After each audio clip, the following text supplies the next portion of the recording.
Vamos al presente porque ya está con nosotros el ingeniero José Blandón Castillo. Buenos días, Fernando. Buenos días. Buenos días a toda nuestra audiencia. Oiga, lo primero es lo primero. Tanto tiempo esperando lo de Viña del Mar. Hombre, pero valió la pena la espera, hombre. Sí, hombre, debería ponernos algo ahí para entretener a nuestra audiencia. Yo lo primero que quiero reconocer es que esto que ustedes están viendo, que vieron anoche, o los que lo pudieron ver, porque muchos que tenemos que madrugar no podemos pasar de las 8:15, ya estamos dormidos. Bueno, ¿por qué? Porque tenemos que levantarnos a las 4 de la mañana. Esto expresa el talento de nuestro país. Quiero felicitar a los hermanos Sandoval y a su conjunto, porque vamos a la verdadera competencia ahora. Ahora vamos tú a tú con México. Con México. Este jueves. Y espero que lo pongan a una hora potable. Ojalá sea una hora potable. Porque no olvidemos que Chile tiene 2 horas más que nosotros, una. Así que imagínate qué hora fue eso. Y muchos se van a sorprender hoy de lo que pasó. Bueno, exacto. Next le va a mantener usted informado, le va a pasar varias veces para que ustedes se entretengan con esto. Oiga, ahora que usted hablaba de un día como hoy, en que se hizo público el manifiesto comunista, yo quisiera recordarle a nuestra audiencia, independientemente de lo que ocurrió con esas teorías de Marx cuando se implementaron a través de la Revolución Rusa en particular, y del desastre que ocurrió en el mundo cuando se aplicó esas teorías. En el mundo, a lo largo del desarrollo, hay gente que ha jugado papel importante en el desarrollo del pensamiento humano. Usted se recuerda en la Edad Media, cuando la iglesia dominaba con puño de hierro a sangre y fuego lo que pensaban los hombres y mujeres. Y nunca mejor dicho, sangre y a fuego. Sangre y a fuego. Muchas personas fueron asesinadas en nombre de Dios.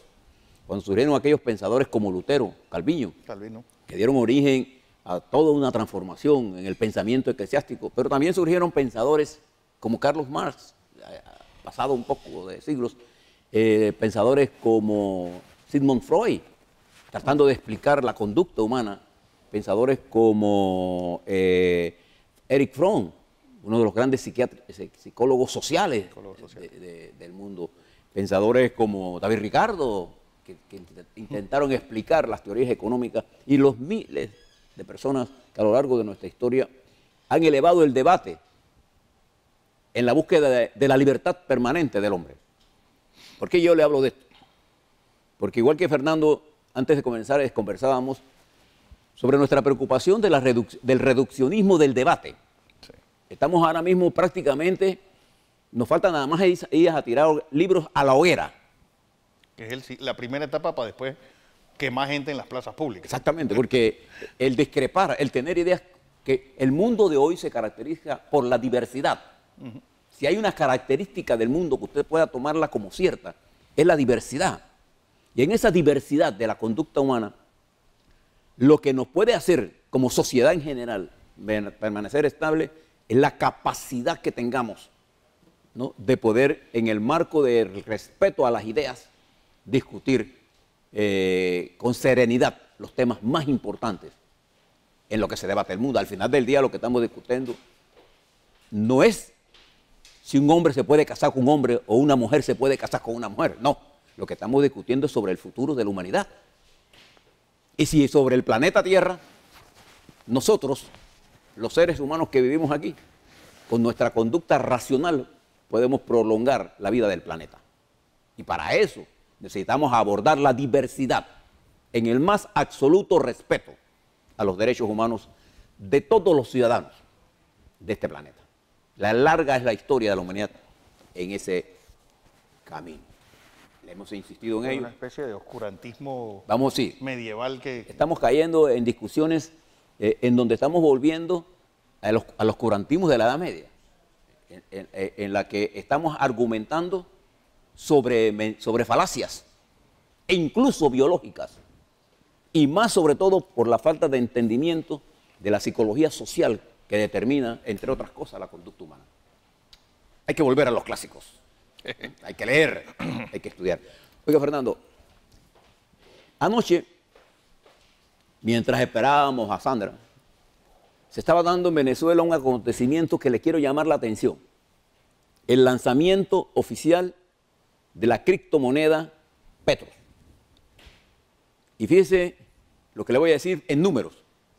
El Petrus es una moneda, la única criptomoneda que está amparada, respaldada por bienes materiales. El resto de las criptomonedas no son así.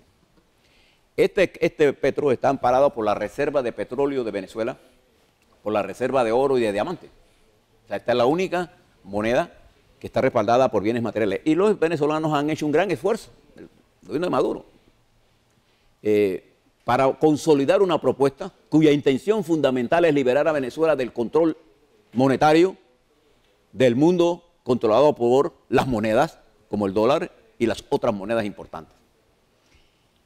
Para ese lanzamiento Venezuela se ha preparado, y préstenle atención a lo que les estoy diciendo, porque mucha gente que son anti-Maduro no pueden entender cuando ellos hacen cosas que te deben preocupar si tú eres anti-Maduro.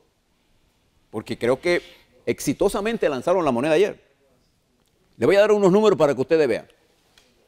Ellos lanzaron al mercado 100 millones de petros, cuyo valor, cada moneda de esos 100 millones es el valor promedio del barril de petróleo venezolano en el mercado el día anterior.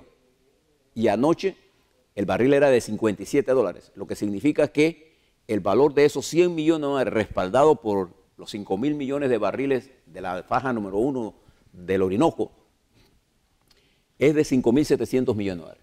Y en la preventa del día de ayer se colocaron 4.000 millones de yuan. ¿Por qué le hablo del yuan? Transformado ahora en dólares son 760 y algo millones de dólares y unos 570 millones de euros en el primer día de venta. O sea, digo de compromiso de venta, porque la venta oficial se hará dentro de 30 días cuando se complete todo el panorama.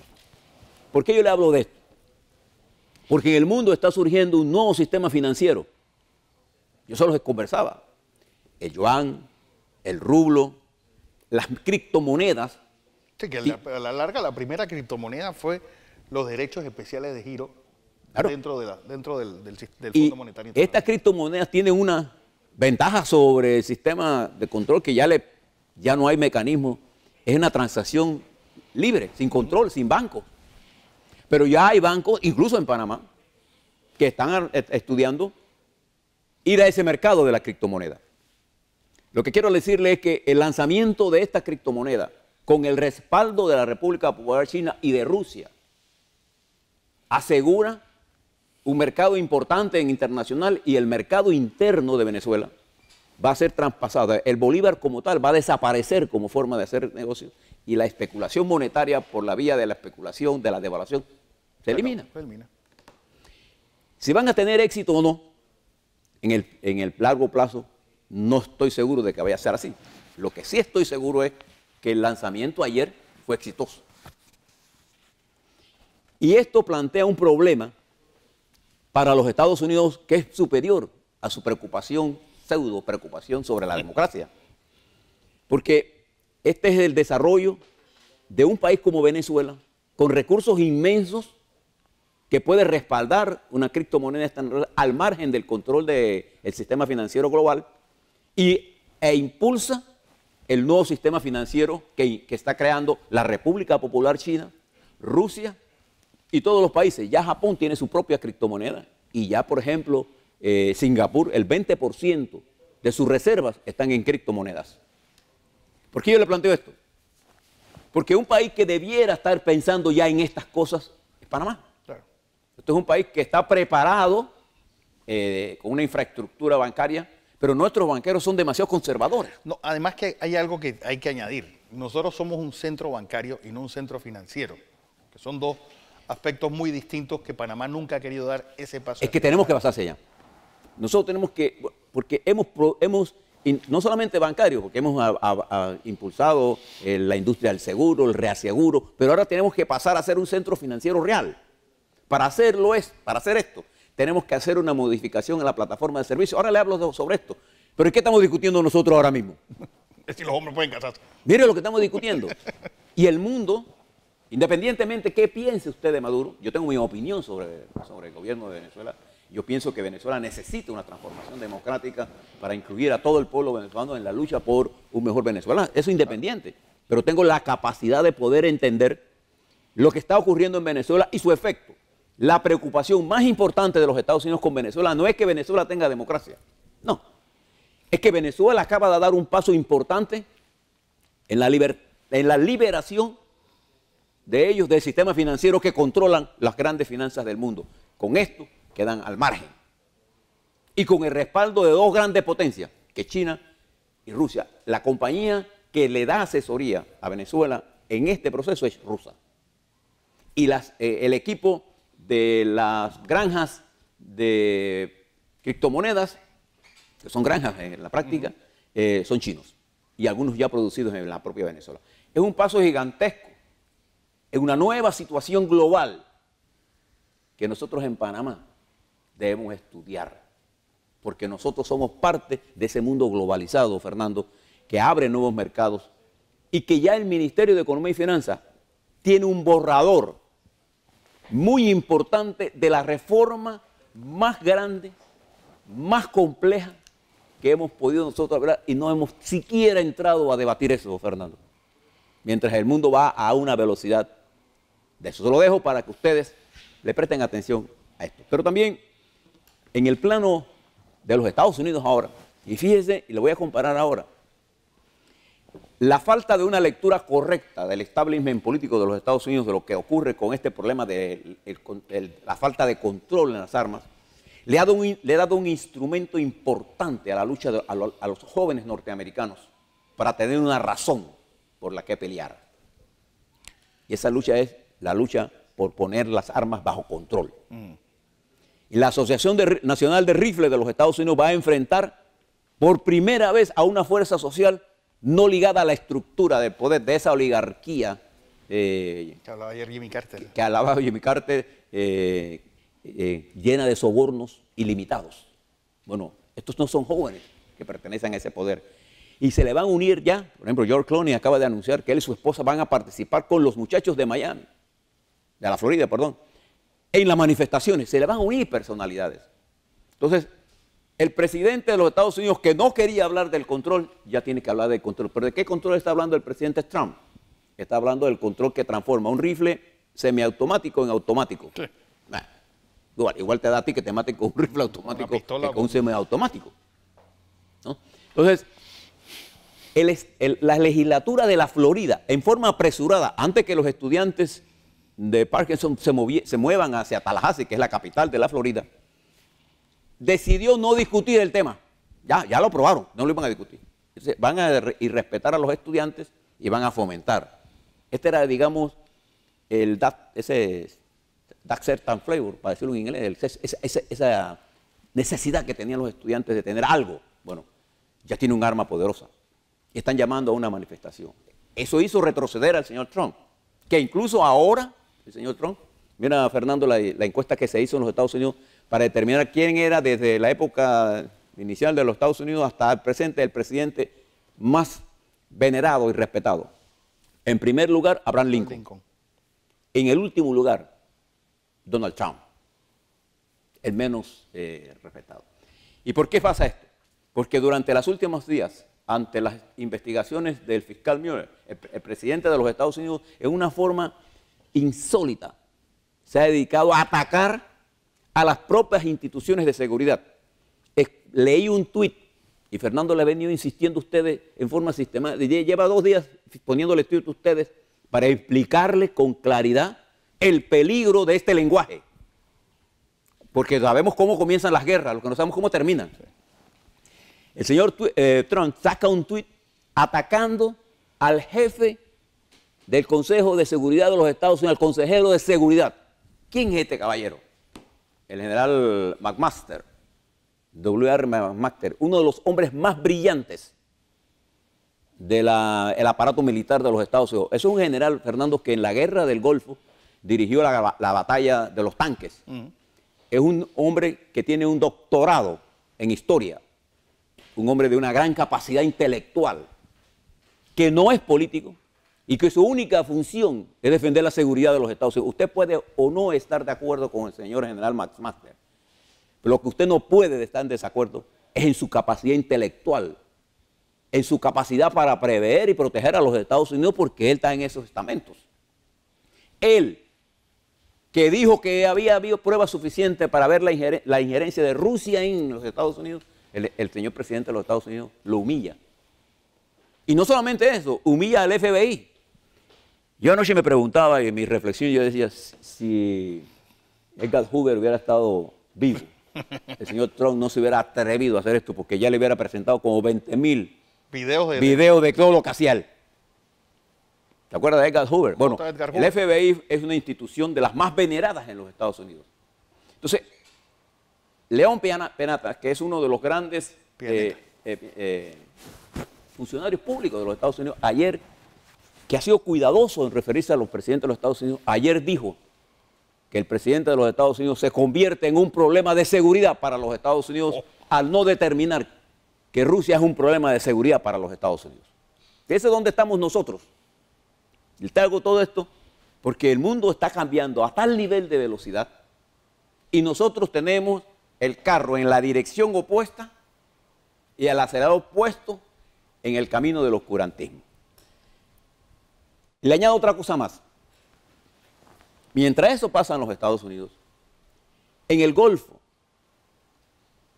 en el Mediano Oriente, Turquía, atacando a una región kurda que está cerquita de su frontera, la región de Afrin, que es Siria, ataca a los turcos de Siria. ¿Se acuerdan que los turcos están en varios países? Los kurdos. Los kurdos, perdón. Y el ejército de Siria se mueve hacia Afrin. Erdogan da la instrucción de atacar al ejército sirio, pero el ejército sirio logra introducirse en Afrin. En este momento están dentro de Afrin. Decenas de miles. Estamos al borde de una guerra. Y esa guerra traerá como consecuencia, podría traer como consecuencia, un incremento del precio del petróleo. Ese precio del petróleo elevaría el nivel del costo de la vida en nosotros y el valor del petro del señor Maduro. Eso es para que ustedes vean que cuando pasan las cosas, ¿y quién impulsó a los kurdos a esta guerra? Los Estados Unidos. Entonces, el precio que Siria está pagando en términos de las atrocidades que se están haciendo allí, de los niños que mueren allá en Yemen del Sur, es enorme. Todas esas cosas están concatenadas a lo que está ocurriendo y como la República de Panamá, aún en su pequeñez geográfica, es parte importante del comercio mundial, nosotros, para que no se les olvide, representamos el 5% del movimiento del comercio del mundo. Eso es decir, mucho para la pequeñez geográfica. Fíjense que yo me refiero a la pequeñez geográfica, no a la pequeñez de los seres humanos que estamos sobre esta tierra. Entonces, les dejo todas estas reflexiones porque voy a darle algunas opiniones que tengo sobre lo que está ocurriendo internamente y cómo gente que se lanza a candidaturas presidenciales ha esgrimido el argumento del oscurantismo y del chantaje, por otro lado, para llevar a las direcciones políticas de este país a una confrontación y han perdido los dirigentes políticos el control del discurso, cayendo en la trampa de estar discutiendo tonterías o requete acusaciones sin entender que la complejidad de la coyuntura requiere de demasiado talento para que sea una sola persona la que se crea dueña de la verdad.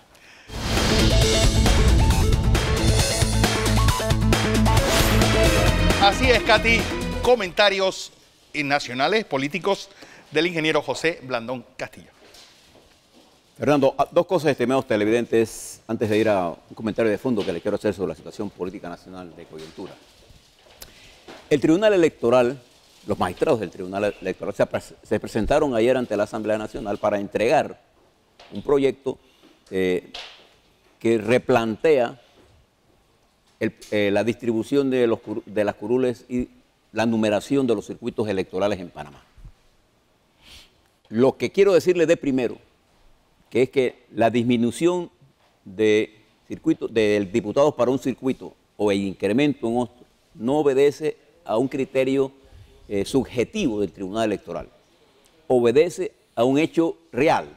El aumento o disminución De la población. De la población votante. Votante. No de la población en general. En función de esa realidad, el distrito de Arraiján, que se conoce ahora como el circuito 13-1 y no como el circuito 8-1, que es ahora en la elección próxima será el 13-1, gana un diputado, mientras el circuito 8-7, que ahora será el circuito 8-3, y el circuito 8-8, que ahora será el 8-4, pierden un diputado, y el otro que se gana, lo gana el circuito 8-10, que ahora es el 8-6. Esa es la redistribución de estos dos diputados, estos cambios en cuanto a distribución de los diputados. Quedan los mismos 39 circuitos electorales, los 26 circuitos uninominales y los 13 circuitos plurinominales. Y tiene que ser así porque no hay cambio constitucional, o sea, esto está establecido en la Constitución. Quedan 71 diputados y podría haber otro dependiendo de cómo quede el proceso electoral. Esta propuesta incluye también un cambio en la nominación de los circuitos. Por ejemplo, al crearse la provincia de Panamá Oeste, se crea el circuito 13-1, que es Arraiján, que tendrá 4 diputados. Actualmente tiene 3, ahora tiene 4. El circuito 13-2, que es Capira, queda con un diputado. Queda con 1. El circuito 13-3, que incluye a Chami y San Carlos, queda con 1. Y el circuito 13-4, que es Chorrera, queda con 3, para un total de 9 diputados para la provincia de Panamá Oeste. En la provincia de Panamá queda el circuito 8-1, Chepo y Cham, con un diputado, San Miguelito, con los diputados que tiene actualmente 6. El circuito 8-3 queda con 4 diputados, que era el circuito 8-7, que eso incluye Bellavista, Betania, Pueblo Nuevo, Chorrillo, etc. El circuito 8-4, que antes era el 8-9, queda con 4 diputados, el 8-5 queda con 4 diputados y el 8-10 queda con 5 diputados. Ese es Panamá. Se pierden 2 y se redistribuyen en donde la población aumentó. O sea, no es un criterio, digamos, subjetivo, eso es una realidad electoral. Entonces, estos son los cambios. Estos son los cambios que deben ser aprobados por ley. Eso se presentó ayer y va a entrar a debate. El segundo tema que le quería hablar antes de ir al fondo era este problema de la selección de los magistrados de la Corte Suprema de Justicia. Y fíjese, usted puede no estar de acuerdo cómo se seleccionan los magistrados de la Corte Suprema de Justicia. Usted tiene el derecho a estar en desacuerdo con eso. Pero su desacuerdo no está basado en ningún precepto constitucional ni legal. Los políticos han inventado cosas al margen de la Constitución. Y por eso nos metemos en enredos. La Constitución establece claramente la norma. Es el presidente y el Consejo de Gabinete quien propone quiénes son los que van a ser sus candidatos, lo somete a la ratificación del órgano que tiene todos sus integrantes electos por voluntad popular para que tenga la representación de la sociedad, la facultad de rechazar o aceptar los nominados. No pueden, ellos no nominan a nadie. Bien. En las pasadas decisiones que tomó el presidente de poner 2 candidatas, que obviamente se sabía que no tenían los resultados, el presidente de la República tuvo una mala lectura política de su realidad. Esa mala lectura política lo llevó a un fracaso. El día 22, en enero. Y era evidente que no estaba entendiendo lo que estaba pasando en Cambio Democrático, ni lo que estaba pasando en el PRD. Como consecuencia, 52 diputados dijeron no, más que por la valoración misma de las candidatas, que no voy a entrar a eso, desde el punto de vista constitucional, tenían todos los créditos para hacerlo, pero desde el punto de vista político no había ningún amarre para hacer esto y no había condiciones. Entonces, ¿qué se impone en este momento en la que estamos a punto de entrar a un proceso electoral y en estos cambios estructurales que le acaba de contar hace unos minutos. Hombre, que el presidente llegue a un acuerdo con los diputados y cómo se va a hacer esto. Porque hay que coger los dos magistrados, los suplentes y el fiscal electoral. ¿Y quiénes son las fuerzas políticas en este país? La sociedad civil, Moví, no. Porque todos estos miembros de la sociedad civil tienen sus propios intereses. Sí. Responden a sus propios círculos donde se mueven. Hay un círculo de poderes donde uno se mueve. Entonces, yo creo que el presidente lo que debe llegar a un entendimiento con las bancadas y salir lo más pronto posible de este tema. Porque no se va a resolver, no importa si hacen 10.000 consultas, mi querido amigo, 40.000 consultas, ahí no se va a resolver absolutamente nada. Para resolver el problema de una Corte Suprema de un mayor nivel, necesitamos una reforma constitucional. Entonces vamos a andar, en vez de estar andando por la rama, vamos al tronco, resuelva el problema y vamos a concentrarnos en lo que debemos concentrarnos, hombre. ¿En qué debemos concentrarnos? El presidente de la República debe concentrarse, para mí, en 3 cosas fundamentales.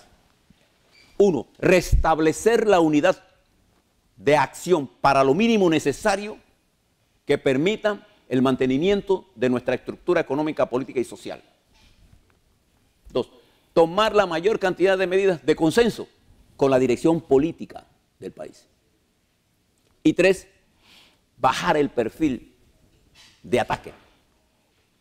¿Ya? Y concentrarse en lo que tiene que hacer, cuál es el legado que él le va a dejar a este país. Entonces, para mí no es extraño que se esté discutiendo en la Asamblea esto. Allá usted verá por ahí, Fernando, a los candidatos sepieternos a la presidencia, a la llamada sociedad civil, incluso ya verá las iglesias, incluso opinando sobre la cosa política, porque ya las iglesias se creen con el poder político de decidir cuál es el líder político de este país. Se olvidan que este es un Estado laico. Dicho en la Constitución, si usted quiere un Estado teológico, entonces hagamos una reforma constitucional y hagamos una teocracia allá. Pero eso no existe en este país. Le digo esto porque entender las cosas como son y no como uno quiera que sean el primer principio para manejarse con la verdad. Y no está engañándose. Entonces hay gente que vende sus mentiras y de vuelta la compra como verdad y se ponen bravos cuando pierden. Bien. Fíjese lo que le voy a plantear y es mi preocupación del día de hoy y la comparto con ustedes. En nuestro país estamos en un proceso que ya está en los albores de la transición del poder político del país. Y como consecuencia, el poder económico intentará nuevamente hacerse o alzarse con el poder político para tener el control del país y manejarlo como una gran empresa de ellos. Así como manejan el Canal de Panamá. El Canal de Panamá es una empresa manejada por los grupos económicos de este país. Observe la estructura del Canal de Panamá y usted no verá una representación de la sociedad, ni siquiera de los que en una u otra forma luchamos por eso. Después le hablo sobre eso. Existen condiciones objetivas en este país que usted debe tomar en consideración cuando vea el proceso electoral. Todo aquel dirigente político que le venga a decir que este es un país que es un desastre, no le pare bola. Este es un país que los panameños hemos construido a lo largo de nuestra historia, que ha logrado grandes éxitos en diversos aspectos de nuestro desarrollo económico, político y social. Es una verdad. Nosotros hemos construido un modelo económico funcional. Todo aquel que le diga que va a cambiar, no va a cambiar nada, porque eso es difícil de cambiar. Lo que sí se puede cambiar son las políticas sociales para entender cómo yo elevo el nivel de la condición de la gente a que sea más libre, liberándola de toda esa política y fanfarria de subsidios que las hacen permanentemente pobres o subordinadas a las estructuras políticas solo con la intención de conseguir su voto. Entonces, las condiciones objetivas es que nuestra economía se encuentra hoy en un nivel importante de crecimiento, baja inflación, control de la deuda y con una gran perspectiva de desarrollo. Lo que nosotros sí tenemos es un sistema político que está hecho añicos. pero que tenemos que resolverlo. Pretender creer que vamos a buscar un innovador al margen de la estructura política ha llevado a muchos países al desastre. Ahí tiene usted a Venezuela, ahí tiene usted a los Estados Unidos, que los tenemos aquí al lado. Miren en qué callejón sin salida se metió Costa Rica. Costa Rica, que hoy se encuentra en condiciones objetivas, en una crisis económica, se debate el 1 de abril entre dos candidatos presidenciales que quien gane será un error que va a profundizar los problemas económicos y políticos de Venezuela, de Costa Rica. Guatemala. Guatemala, que cogió un cómico que no manda. Entonces, observe esto que le estoy diciendo. Entonces, es ver con mucha frecuencia a dirigentes incluso de partidos con más experiencia creer que el ataque insensato a Varela o el ataque insensato el ataque y la descalificación es el camino. Las elecciones son sobre el futuro. Esto es un país joven. Observe que los políticos todos, en general, no todos, voy a decir, la mayoría está desconectado del electorado. Tienen su cerebro conectado en el adversario y creyendo que ahora van a ser oposición cuando hace 3 años no lo eran.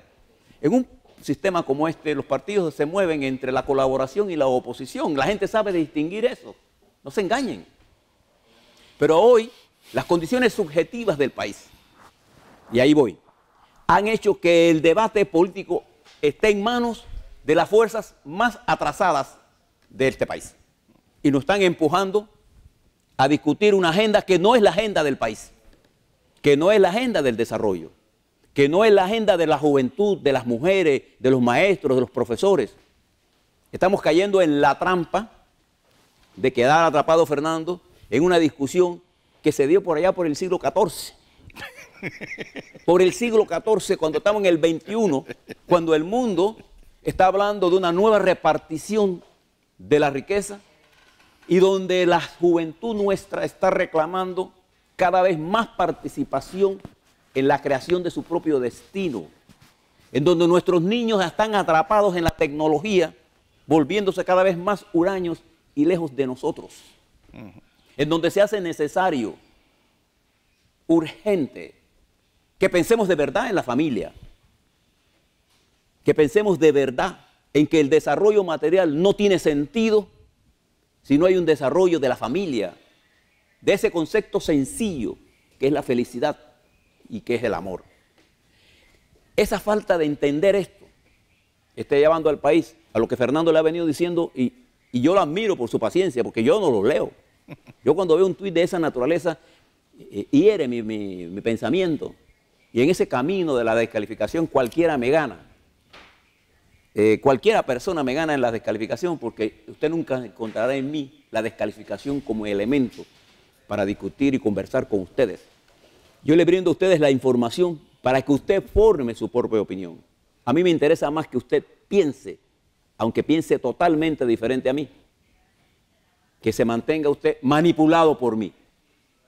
Entonces, en un mundo donde la mentira se ha convertido en el arma favorito de los políticos y quedan ellos atrapados en su mentira, la verdad va apareciendo.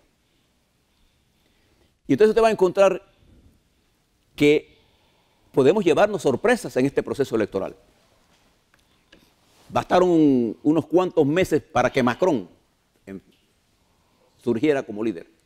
Bastó una discusión insensata en Costa Rica para que quedara atrapada en lo que está ahora mismo.